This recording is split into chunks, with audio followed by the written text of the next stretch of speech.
warroomsports.com. Get that mobile app. What's good, football fans, and welcome to another edition of Field Vision, brought to you by War Room Sports in conjunction with the Sports Kings. I'm one of your hosts. I'm Dev, and I'm here at the round table this evening with the brother B. Austin. What up, B? Yo, what's here for Leah, my Nia?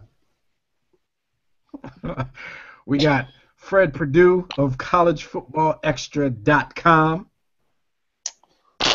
Sky not falling still. See you in New England. Baltimore, beware. And we got the homie Jimmy the Blueprint of War Room Sports. Yo, rest in power to Stuart Scott. Let's go. No doubt. All right, let's go. On this episode of Field Vision, we're going to talk to you guys about the controversy in Dallas. We're also going to, of course, give our divisional round picks. But we're going to start out with our season awards. We did our midseason awards. We did our preseason awards. The season has been played. Let's get it. And the categories are Coach of the Year, Comeback Player of the Year, Defensive Rookie of the Year, Offensive Rookie of the Year, Defensive Player of the Year, Offensive Player of the Year, and MVP. So we're going to start out with B. Austin. Give out some awards, homie. You want me to run down the list? Because my MVP, of course, is J.J. Wizard. Yeah, I'm talking about families. Yeah, I'm talking about. Yeah. You gave it to the Watt man? Shout out. Yeah, gave it to the Watt man. Shout out to Aaron Rodgers because he probably could have won it. No shots out to DeMarco Murray. Your team cheats, spray tan.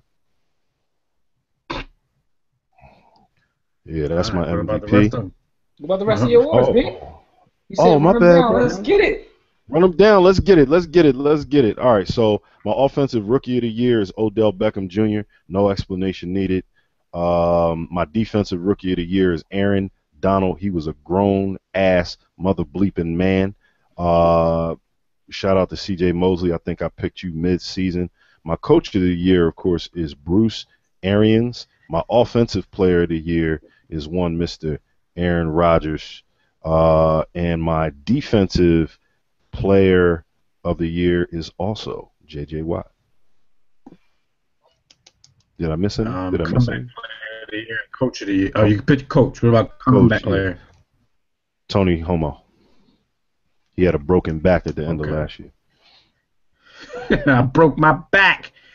Spinal. All right, so, Fred, unless you just go and pick Tom Brady, Bill Belichick, and Gronk. How many Patriots you can fit in these categories? Oh, man. Run down your list. Revis for Defensive Player of the Year. Well, Coach of the Year, he resides in New England. They said the sky was falling. Yo, you are a Homer Simpson. I'm sorry. When you say the sky is falling in New England and you look up and all I see is clear skies everywhere, and we are the number one seed in the AFC, and you're hosting the Baltimore Ravens in this playoffs right now. Bill Belichick, Coach of the Year, Comeback Player of the Year. I gotta give it to Julio Jones, man. Quite honestly, the man has been a straight up beast. He came back the way he did. I mean, from an ankle injury, he's already had those multiple injuries like that. Gotta give it to him. Offensive Rookie of the Year. Oh man, that's tough for me. Somebody the Patriots drafted. No, not really. Odell Beckham Jr. Dog, it ain't no debate. I'm about to say, what's so difficult about this? It's very tough. It was very tough. I kind of want to give it to my boy Teddy B, but I can't. I got to give it to Junior. Anyway, he just wants to give it to Teddy B. I gotta give it to Odell Beckham, man. I gotta give it to Odell Beckham Jr. Man, he played his ass off all season. Aaron Donald's my Defensive Rookie of the Year. Played easily. Offensive Player of the Year. Ooh, that's rough. I got to give it to DeMarco Murray. When you do what he did all year. What? Yo. Never mind. What he did all year, man, I got to give it to DeMarco Murray. And I hate saying that, but as much as he did all year, what he meant to that team, it's very hard to go against that. Defensive Player of the Year, J.J. Watt. No questions asked. I don't even have to explain myself on that one. And the MVP of the league, I got to give it to J.J. Watt. Ooh, we got 2 MVPs for J.J. Watt. I'll run my list He's down. not going to win it. Aaron Rodgers, by the way. That's Shout fine. out to Aaron Rodgers. This is not about who's going to win. This is about your picks. This is about your picks. Let me get my picks real quick, because I'll be very brief. Coach of the year is Bruce Arians. I mean, my man is like, yo, next man up, literally. Like, people talk about the quarterbacks. People talk about the quarterback, but yo, he had a lot of injuries even outside of that. That he was like, yo, who out Yo, there? they didn't have a quarterback. Hey Jimmy, in Indianapolis, even he was the next man up. Pretty much. So shout out to Bruce He's trying Arians, to- yo. You know what I mean? So that's my coach of the year. Comeback player of the year. I agree with Fred, even though I hate to agree with Fred. Julio Jones, man, he missed the entire season, the previous season. He came back strong. So got to give him a shout out. Defensive Rookie of the Year, my man Mosley in Baltimore is that guy. Offensive Rookie of the Year, I don't even think this is debatable. It's Odell Beckham Jr. Fred is bugging. Yo, he really Not said even Teddy mentioning Bridgewater. anyone else. Yo, Teddy Bridgewater didn't even play till like 1/3 of the season. Anyway, Defensive Player of the Year, this is easy. It's J.J. Watt, and if you pick anybody else, you should be neutered. Offensive Player of the Year, here's my curveball. I'm actually going to give this to Antonio Brown, a.k.a. Young Jerry Rice. That's my Offensive Player of the Year. Wow. I'm not mad at that, though. Wow. Yeah, I ain't mad at that one, but wow. Yeah. I'm supposed to be mad at that. I thought Yo, you my were going to moves, say something far left field. Like, it was. That's part I of the thought reason you why were going to picked give it to J.J. Watt and say J.J. Watt across the board, offensive, defense. I was thinking about that, but no, I'm gonna keep it real though. Got to give Antonio Brown, aka Young Jerry Rice, some credit. I respect that. I respect that. I actually that'll make you appreciate that. consider. I'm not Thank you, changing buddy. it, but I mean, you probably gonna say it on the show tomorrow, but it's cool. Most valuable player, I'm giving that to J.J. Watt, man. Like, yo, J.J. Watt got 3 votes already. Like, they gotta get this MVP. I'm gonna tell you why. I'm gonna tell you why. I know why you biting. Literally, Lawrence Taylor is literally the greatest defensive player I've ever seen play. He's not. He might be the greatest football player ever. You saw And- Reggie White play. No, I did, and that's my point. And Lawrence Taylor was that much. But to me, Lawrence Taylor was the greatest defensive player I've ever seen play, and he won the most valuable player. He's the only defensive player, right, to ever win it. J.J. Watt is playing at that level right now. It's kind of funny. Like, he's literally treating the NFL like a lot of elite athletes treat high school football. Like, yo, let him punt, let him catch, let him linebacker. Like, he's treating the NFL like high school football. Coach, so, put me in. yo, give him the And that's MVP. what I said. It's Jadeveon Clowney, man. You don't have your star rookie. So How you know he's gonna be a star Jadeveon rookie is though? How he a star rookie? He ain't did nothing yet. He can't he's be your a prize star. jewel. Say your rookie You do prospect. You call him a star though. Yo, Fingers, right? Jadeveon Clowney been healthy since week 5. He was just Yo. saying, Yo, Clowney and Bridgewater, boy. Clowney and Bridgewater. call him a prospect though. He said his rookie star. Really? So, do you not All see right, the so- quote fingers here? Quote fingers.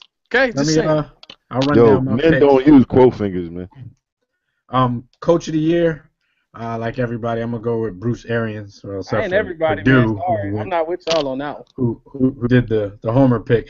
Hey, man, you got to take Bruce Arians, man, because the team went through all kinds of turmoil, losing players, and dude keeps the. I mean, not that he just keeps the ship afloat, but the dude stays cocky at the same time, and I dig that. Like, look, man, I mean, it's not gonna happen, but dude's like, look, we can win the Super Bowl with Fred Purdue a quarterback. Let's do this. Next man up. I can't help So- you, quarterback. I'm gonna give it to Arians because, truthfully, when Carson Palmer went down, I predicted they wouldn't win another game this season, Ever. and they kept proving me wrong. Ever. Comeback player of the year, I'm gonna stick with Gronk. Honorable mention to Julio. Honorable mention even to Jeremy Maclin, but after Sanchez got in, Jeremy Maclin kind of slowed down a little bit. Defensive player of the year, I'm gonna go with C.J. Mosley in Baltimore. That was defensive rookie of the year. Offensive rookie of the year, I'm gonna go with Beckham. Because of injury, he didn't play much at the beginning of the season either. So, even though he came in a little late, just like Fred's boy Teddy Bridgewater, he shined a lot more. Than Teddy B. He's not playing the same difficult position as Teddy B, but Beckham was that dude. Might as well. Eli defensive forcing him the ball player. every play. Defensive player of the year, of course, J.J. Watt. offensive player of the year, I'm going to go with DeMarco Murray of the Dallas Cowboys. Ooh. Threw DeMarco in here. He had an 1,800-yard season, and the balance that he was able to give the Cowboys allowed Tony Romo to shine mistake-free and have them in the position that they're in right now. And the MVP, I agree with you fellas that J.J. Watt is the best player in the NFL right now, but I can't give him most valuable player because valuable to what? His team didn't make the playoffs. So I'm going to have to go with Aaron Rodgers on this one. No Andrew Luck? No, Andrew Luck might actually be the epitome of what this award is supposed to mean, though, because without that dude, but it's the same in Green Bay. Without that dude, I still think the Colts would be worse than the Packers. Yo, both of them teams is bad without those dudes, yo. Yeah. But at the same time, the Colts got the homie Matt Hasselbeck as a backup, so yeah, they might be able to do it. Matt Noodle Arm? Did you say Matt Noodle Arm? You don't need to have a strong arm to win a quarterback. There you go with them dumb athletes, Fred. You from Florida, man. All right, so that's my okay. That's my stuff. All right, let's move on to the biggest story of the wild card round, and that was the controversy in the Dallas Cowboys versus Detroit Lions game. How did y'all see it? First of all, have you ever seen anything like that in your life? I have. After the actual announcement was made. You saw that in one of the high school games? I have. Miami Hurricanes, Ohio State, 2001. I'm still crying about my national damn title. I want it back. You know, it had to have something to do with one of his teams. Oh, you talking about that play at the very end where they tried to throw it, they had to go after that. They had to go to extra. Yes. I do remember that. Yes. Glenn Sharp went and got to the ball a little. Didn't even get to the ball early. Chris Gamble, former NFL player with the Panthers, he got the football. I remember that. Yes. And they picked up the flag even though we won a national. Yes. I'm hurt. I mean, but hold on. Y'all still could have won overtime. Y'all still could have won an overtime, though. I'm just saying. Had they announced the penalty already? Yo, the whole team came on the field. They were celebrating already. No, I remember the team coming out. I do remember that moment. Miami celebrated everything. Well, that's why they took it away, because y'all got on the field and started dancing. They threw the flag. The game was over, and then they picked the flag up like 5 minutes later. In the words of Ed Reed, I'm hurt, dog. Don't ask me, am I right? Hell no. Yeah. All right, so what do you think about this whole Dallas Cowboys situation? First of all, was it pass interference? Absolutely. Even if you didn't think it was pass interference, how do you pick up a flag after the referee has already announced the penalty? You know why this was so egregious? Because if you run through the tape from the snap of the ball through the end of the play, the covering linebacker actually committed 3 separate fouls. He held him the guy, beyond 5 yards, defensive holding. They didn't call that. They let him go. Then pass interference one time. He never turned his head around. When the ball got there, he was humping him and doing the Humpty dance on his leg, and then the ball hit. Yo, it was pass interference twice and defensive holding. So you had your choice of calls if you're the ref. They didn't even try and make it cheating. Like, all right, well, we're not going to call it pass interference. Let's just give them a defensive holding call. And make it a little easy on the Cowboys. No, they just didn't. They picked the flag up. Like, that was the craziest ish ever. Without explanation as well. When your team has one playoff win, then the NFL officiating office went ahead and did, I guess, as best the honorable thing. I don't know what it was, but they actually said, yes, that was several fouls on the play, and that was indeed pass interference and defensive holding. They said the pass interference was debatable, but they said that they definitely missed the holding call. It wasn't debatable. He never turned his head. Oh, they said it was debatable. He didn't turn his head. Can I demonstrate what happened during that play?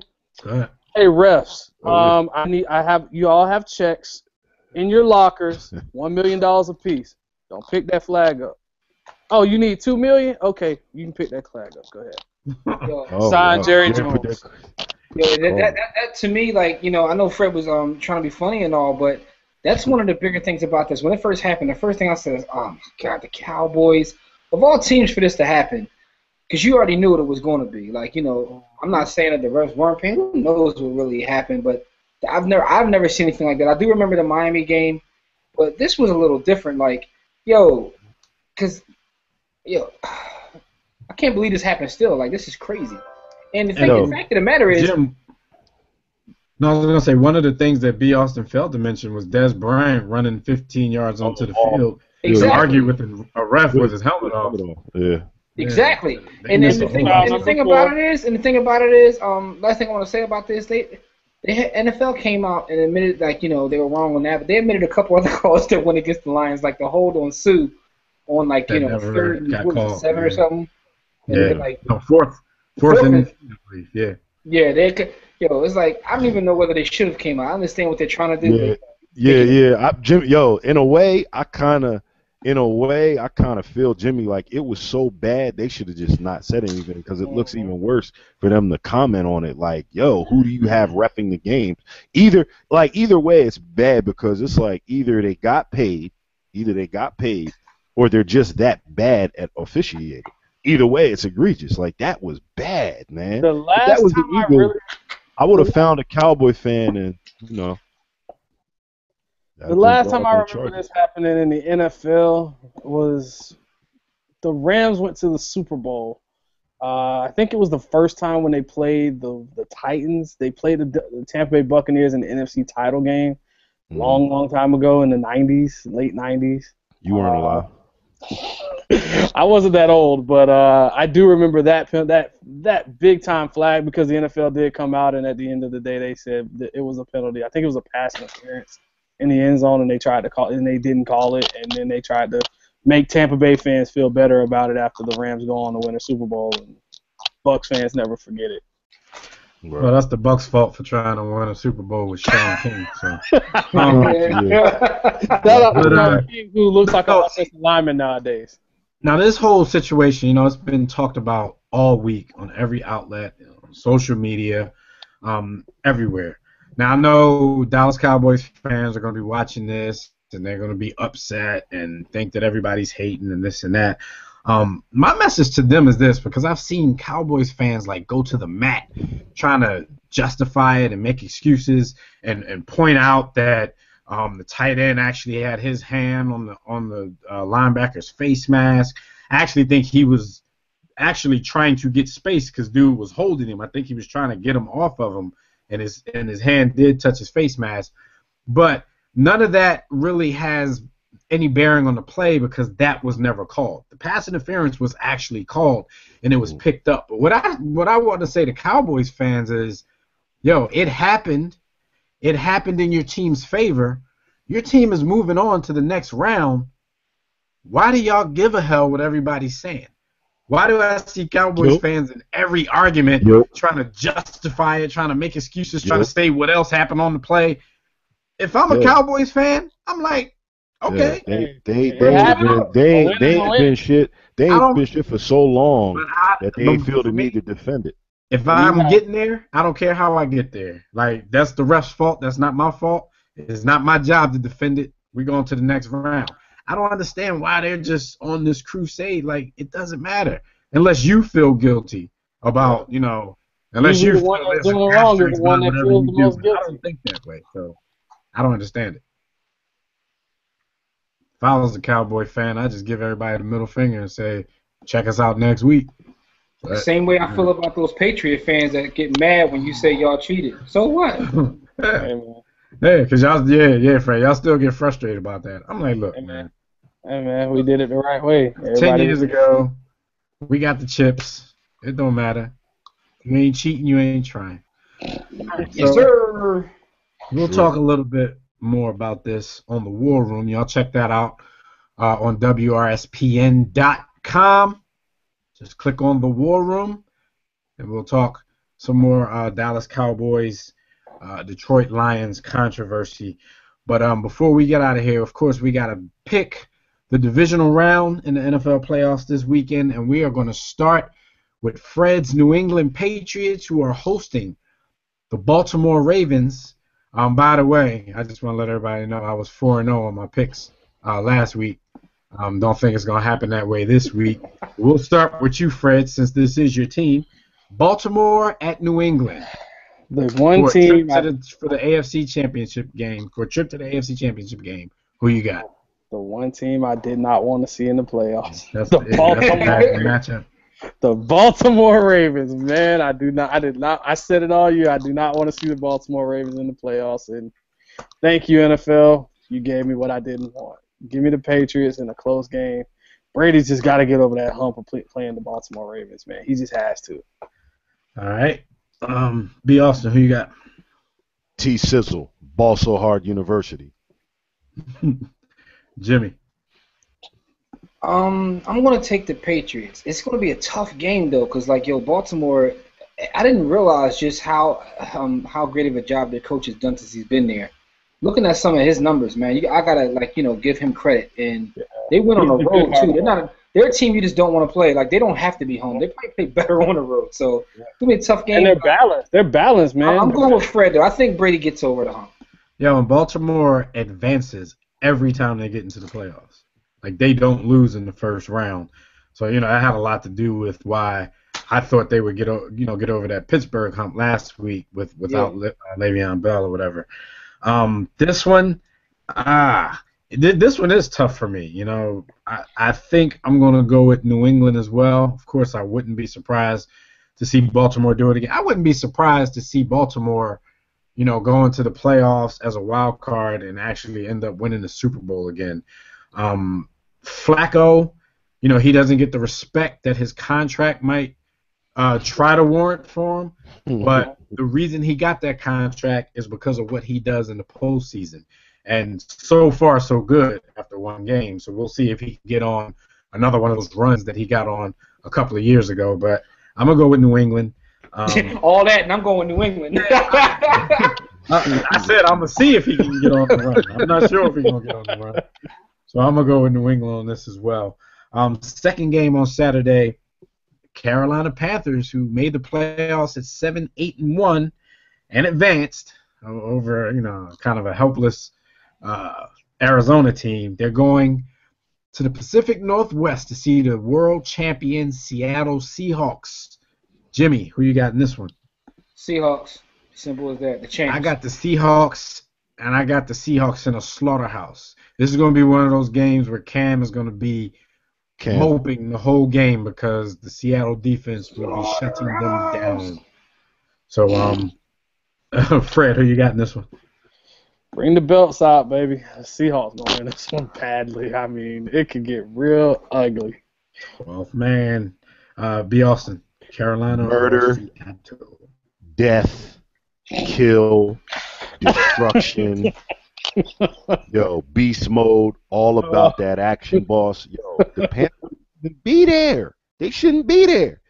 Yo, I think the Seahawks are going to take a Michael Jordan approach and create something in their minds where they feel disrespected that they have to play the Panthers, and they're going to take their shit. They say Cam smile too much. And then go Cam smile too much. Go ahead and kill them. Yo, they're going to die. So that's everybody for the Seahawks in this one. And I'm guaranteeing if Beast Mode has a touchdown of over 20 yards, he will grab his nards again as he jumps into the end zone because Beast Mode don't care. Game one on Sunday, the aforementioned Dallas Cowboys will go into the frozen tundra of Lambeau Field. That doesn't really have the R that it used to have. People go up to Lambeau and win all the time now. But Dallas at Green Bay. B. Austin, who you got in this one? Yo, I don't bet against my man RELAX. I do believe that secondary is still that secondary which was historically bad 2 seasons ago. And I think that Aaron Rodgers is going to go to the line at some point in the game and do what he does, smirk or laugh at him. And he's gonna bust ass. So I have Green Bay in a close game. This is a really tough one for me because I actually think Detroit was a bigger matchup problem for Dallas than Green Bay is defensively because Detroit, they don't let you get your running game going. DeMarco Murray only had 75 yards in that game. but they were able to do other things, including get flags picked up at momentous times. I mean, Detroit still had their chances after that. But they ain't gonna do that in Lambeau. They ain't gonna get the flag picked up. Yeah, but people kind of slight momentum a little bit. Like they don't realize how real and how important momentum really is. But as far as Green Bay goes, man, I don't think they're gonna put the same type of clamps on the offense that Detroit was able to throughout most of the game. Not really at opportune times in the game. With that being said, Rodgers, it's hard for me to bet against him as well, even though he is a little banged up. And if that calf flares up on him again, then all of this goes out of the window. But I'm going to pick Green Bay. I want to pick Dallas, but I'm going to pick Green Bay on this one. Jimmy, who you got? Yo, I'm going there. I'm picking Dallas in an upset. I think Dallas is going to go in. And I think Dallas may even handily win this game. They have the momentum. They're playing good football right now. They have the balance that we mentioned earlier. I'm going to take Dallas. Plus the fix is in. Jim, see, a lot of those reasons that you said is why it's difficult for me to pick against them, because the fix is in. They don't have they don't have the same defense as Detroit, and it's going to be like 8 degrees out there. It's going to be 18, but the wind chill is going to be crazy. And this will be the game where DeMarco Murray and whatever he can do can be real important, and they don't have to go up against the same type of defense as Detroit. But I'm gonna stick with the pick. But I fully understand why Jimmy is picking the Cowboys on this. Fred, who you got on this? I hate doing this, and when you go against the bad man that is Aaron Rodgers, the best quarterback in the NFL. You learn not to make this pick, and I've learned, but I haven't learned enough. Give me the Cowboys. Handily. Don't worry, gentlemen. I'm going Aaron Rodgers there. Gonna get hurt like the first series. I'm going there. They're gonna win by 10 points. Stuff, Fred. I'm going there. I'm going there. DeMarco Murray might have a really good game. I'm thinking like. Now, again, for those out there watching, I don't want the Cowboys to win. Don't get it twisted. I don't either. I think they have the tools to actually compete this year. Nobody wants the Cowboys to win. You know what I'm saying? But anyway. Except for Cowboy fans. DeMarco Murray has 75 yards. They win that. At least 75 yards and a touchdown, they win. You mad at in the first quarter. Even though, one of my mantras is to not bet against Aaron Rodgers. Aaron Rodgers, to me, is tougher because he does have a semblance of a running game this season with Eddie Lacy. So if they want to be balanced, the Packers can be just as balanced as well. So this should be a good game, man. I hope should be a tough one. All right, so last game of the weekend, my Colts. The Indianapolis Colts going to face Jimmy's Denver Broncos up in the Mile High City. Let's start with you, Fred. Who you got on this one? I have thought about this game for probably a couple days now, and as much as I want to pick Peyton Manning, I can't. Andrew Luck is gonna. He might just out-duel Peyton. It's gonna be a shootout, and I think in the OK Corral, if they say it like that, Andrew Luck's gonna beat up on the teacher. Even if they duel in the passing game, I mean, Denver's running attack from what we saw down the stretch. I mean, it was a little better than Boom Herron and Trent Garbagson. So I don't know. I think I'm gonna stick with Denver on this one. Like I told you, I think Denver was playing a little coy down the stretch. Like I said, not that they were trying to lose any games on purpose. I just think they were trying to test out. They were practicing whether or not they can go into the playoffs with a running game or not, because we all know once the playoffs starts, first of all, you're playing better defenses, better defensive schemes, better defensive game plans. No matter who Peyton's playing with, his receivers always get a little roughed up in the playoffs. He gets pressured, and the passing attack just never looks like it looks during the best moments of the season. So I think they were testing that out. to see if they can go into this playoff run with a backup plan, meaning a running game. So I think they did pretty well in finding out what they can do. So I don't think we're going to see them run the ball as much as they have for the past 4 or 5 weeks, but I think they're going to use it when needed and, at opportune times. So I'm going to stick with Denver on this one. B. Austin, who you got?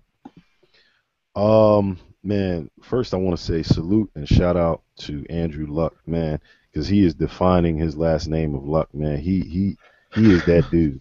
And when some of these guys that we look at as all-time greats go away, it's going to be his league. It's going to be his league, but not yet.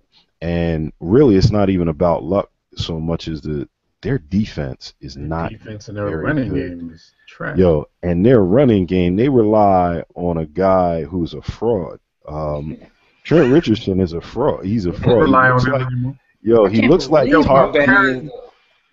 Boom started last week, fumbled, and they still put him in. Yo, Richardson looks like he's about to run over everybody when he gets the ball, but it just doesn't ever happen. And then when he gets to him, he gives him a hug. He runs into the hole, pause, really, really hard, and doesn't come out.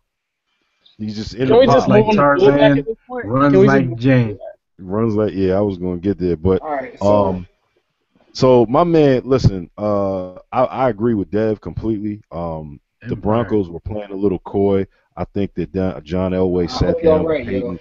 He sat down with Peyton. John Elway sat down with Peyton. He had that conversation about what he did at the end of his career, and Terrell Davis, and then they went out and got them a good, God-fearing, church-attending, high moral character, searching for a big hit as he runs the ball, running back, and C.J. Anderson. C.J. Anderson will go back and say, let's do it again if they hand him the ball and he doesn't get hit. Like, he loves the contact. He loves running in between the tackles. He's mean. He's nasty. I like that young man. Pause. So, Denver. Give me Denver. We know what Peyton's going to bring. Yo, I just want to say real quick, shout out to the homie Survive from Tissue and the Tape, who said that it's playoff time, so it's time to see Peyton's game go down a notch. He likes to call them hot 16. He's only good for the first 16 games of the season. But I don't think there's good point. He calls him hot 16. But anyway, with that being said, I'm taking my Broncos this game. The Colts aren't ready. They're not a well-balanced team. They're just not a team that I think could beat the Broncos. I mean, I don't even think Peyton has to have his best game, to beat this team, because with C.J. Anderson and the fact that they're one-dimensional, you don't even have to really respect the run play in the Colts.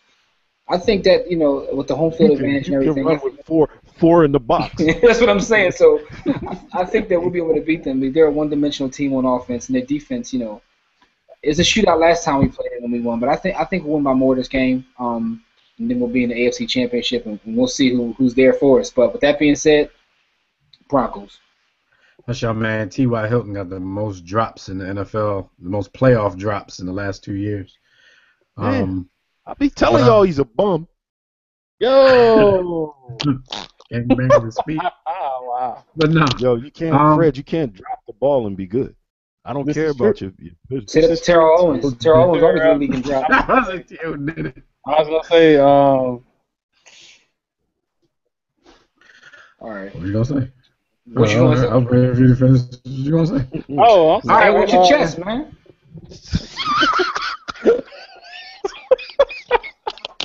Carry on, man. Carry on. Yeah, Go ahead, Dad. All right, man. Look, before we get out of here, we just, tell you guys, like we always do, make sure you subscribe to the page, first and foremost. Make sure you like the video. Leave your comments. Let us know who you give your NFL awards to. Let us know what you thought about the controversy in Dallas. And let us know your picks for the NFL Divisional round coming up this weekend. For my homies on the panel, B. Austin, Freddie Perdue, and Jimmy the Blueprint. Yes. Dev of War Room Sports. Like we always tell you guys, don't accept mediocrity. Be steadfast in the war against ignorance. See you chumps on top. Yo, but what is that War Room Sports app? Kuwait, it's the war room with 5 nights at the round table, 5